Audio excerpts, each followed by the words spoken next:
With us now from Capitol Hill, member of the Intelligence and Armed Services Committee, Republican Senator Tom Cotton of Texas.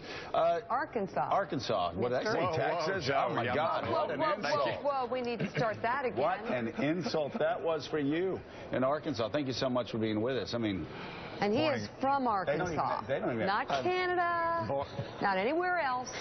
It's from Arkansas. Born and raised in Arkansas. Morning, Mika. Morning, Joe. You were born... Okay, so unlike Ted Cruz, you were actually born in the United States of America. Arkansas. Arkansas. Okay, good to know. I want to ask your response to what happened yesterday with the Iranians. We've been talking about, obviously, many of the things they've been doing over the past several months, including arresting U.S. journalists, trying them, and holding them. What was your response to the latest Iranian provocation?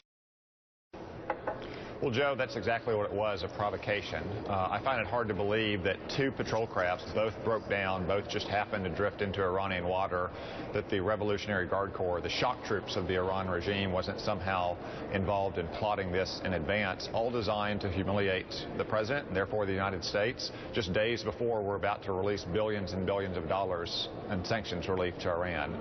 But as you say, even if these hostages from our Navy are released, Iran still holds 6 American hostages, and maybe most importantly, they hold America hostage because the president refuses to respond to a long series of provocations over the last 6 months because he wants to preserve the nuclear deal with Iran at all costs. Well, and Senator, this isn't just a one-off. In December, the had Iranian gunboats that were actually firing missiles within 1,000 yards, unguided missiles within 1,000 yards of the Harry Truman. Right, so Iran fired rockets within a few hundred yards of U.S. naval ships. Just a few days ago, Iran raided and torched the embassy of one of our allies, Saudi Arabia. You mentioned Jason Rezaian, a Washington Post reporter. They've held him hostage for over a year. Not only have they not released him, they've convicted him on trumped-up, unspecified charges. They've also taken 2 more Americans hostage. There's been an unending series of provocations since the nuclear deal was signed last July. And just an example of how Iran right now holds President Obama and the United States hostage to President Obama's desire to preserve the nuclear deal at all costs. All right, let's go to David Ignatius in Washington. David? Thank you, Senator, for speaking out on behalf of our reporter, Jason Rezaian, who is unjustly held in Iran. I want to ask you, if those 10 sailors were being held at this hour on Farsi Island in the Gulf, what would you advocate? Last night I was hearing from some people in Washington that our hostage rescue teams should be ready and on the move. Would you be recommending that today if this hadn't been resolved? Well, David, the news reports I've seen early this morning suggest that they have been released, which is a good thing, but there's still many unknown details about how they came to be seized. Iran's semi-official state news agency was showing videotape of the boats being pilfered.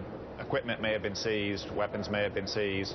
We need to hear from these sailors about exactly what happened before we reach any conclusions about the next policy choice. Let's go to Bloomberg's Al Hunt, also in Washington. Al? Senator, let me switch subjects for a second. What did you think of Nikki Haley's response addressed last night on behalf of your party, the tone and substance of it? Al, I confess I've got an 8-month-old baby who was sick at home at the time, so I was tending to him, not listening to the response. That is fair. But Nikki has been a very accomplished governor of South Carolina, and I'm sure she did a very good job responding to President Obama, especially pointing out some of the wishful thinking about President Obama's foreign policy. All right, Senator Tom Cotton, we thank you so much for being with us, and tell all of your friends that I apologize in the state of Arkansas. I'll do that on behalf of the best team in the old Southwestern Conference, Jeff. There you All right, go Good luck with the Razorbacks. baby. All right, thank you.